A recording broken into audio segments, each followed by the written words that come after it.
थोड़ा नीचे करो। रोल बोलो। सर, आज आपने नामांकन कराया, किन किन मुद्दों पे आप चुनाव लड़ने आए?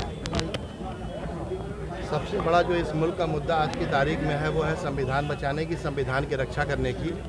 क्योंकि एक बहुत बड़ा तबका, एक बहुत बड़ी आबादी की जो पैदाइश होती है आज़ाद भारत में, वो सिर्फ भारत के संविधान से होती है। और यही भारत के प्रत्येक नागरिक की जिम्मेदारी बनती है कि वो भारत के संविधान की रक्षा करे। क्योंकि भारत का संविधान करीब 74 वर्ष 2 महीने भारत के नागरिकों को एक बहुत बड़ा तबका मजलूम, बेबसी और लाचारी का जो भारत के हिंदुस्तान कहे जाते हैं उनसे पहले था, उसको भारत के संविधान आने के बाद एक स्याही से लाखों करोड़ों लोगों के जीवन में परिवर्तन आया।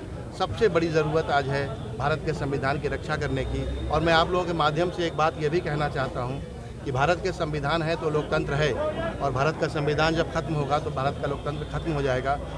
सुप्रीम कोर्ट के 4 न्यायाधीशों ने एक प्रेस कॉन्फ्रेंस की थी कि भारत का लोकतंत्र खतरे में है, और भारत के नागरिकों से अपील किया था कि आप भारत के संविधान की रक्षा करिए, ताकि कोई इतिहास जब लिखा जाए तो ऐसा ना लिखा जाए कि उनकी आत्मा मर चुकी थी। सर, सियासी गलियारों से आप एक सम्मानित पद त्याग कर जो है चुनावी अखाड़े में उतरे हैं, क्या वजह है?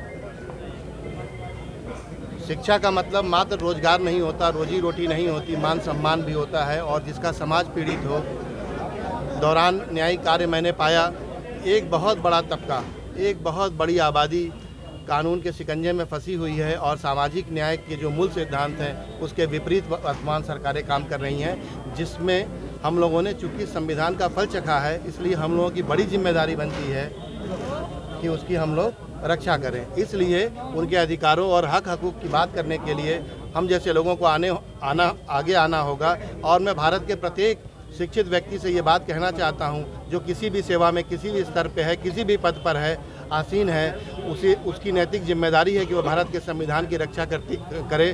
क्योंकि भारत का संविधान उसकी भी रक्षा करता है जो उससे घृणा करता है। चंद्रशेखर आज़ाद के आने से नुकसान है या फ़ायदा है आपका?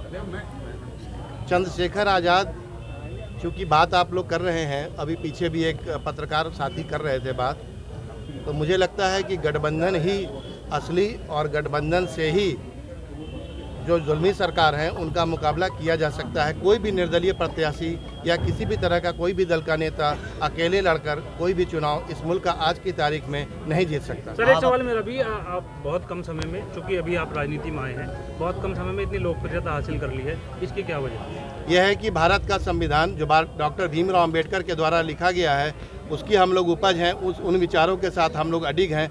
और ये अतिशयोक्ति नहीं है कि विपरीत विचारधारा के व्यक्ति भी डॉक्टर भीमराव अंबेडकर का गुणगान करते हैं और सदन से सड़क तक कहते हैं कि मैं डॉक्टर भीमराव अंबेडकर की वजह से यहाँ पर आया हूँ। ठीक है, थैंक यू। बहुत बहुत शुक्रिया।